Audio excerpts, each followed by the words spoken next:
That was a good clean kill. Did you drop anything? Did you drop anything?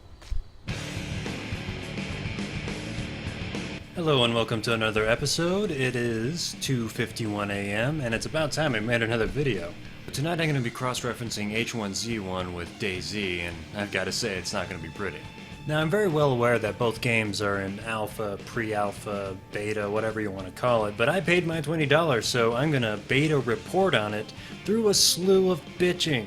Now if you're wondering what H1Z1 stands for, it means Cowboys and Indians minus the Cowboys. This is because right when you spawn in the game, you could tear off your shirt, stick it to a nearby twig, and make bows and arrows out of them.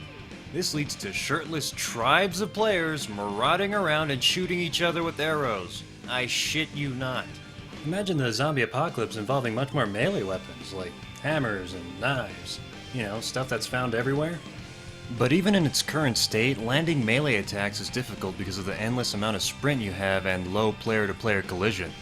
Melee PvP in this game is like blindfolding two kids and spinning them around as if they're gonna hit a piñata, but having them fight each other instead. And as of right now, zombies aren't even a threat whatsoever.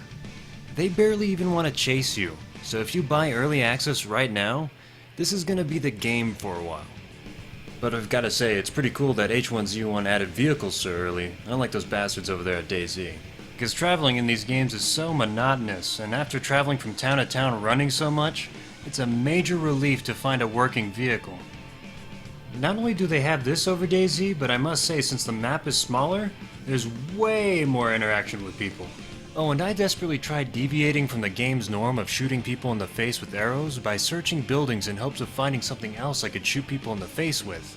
And I discovered that there's endless things to open and look in. You can scavenge entire towns rummaging through closets, desks, trunks, cabinets, etc. But your chances of finding an item is less than 1%. And on the scavenging note, I don't understand the food systems in all these survival games. It's the post-apocalypse and yet these people are eating every 2 minutes. It's a good thing they infinitely jog from town to town, otherwise they'd be catastrophically obese. And that leads to my biggest quarrel in the game, and that's blackberries. This is because eating them is incredibly repetitive due to having no eating animation or noise, and they only restore a fraction each time. And they're so abundant that the hunger system doesn't matter. This makes the hunger meter more like a patience meter. So if you managed to die from starvation, berries were available for you to eat, but you died from a lack of patience to fucking eat them.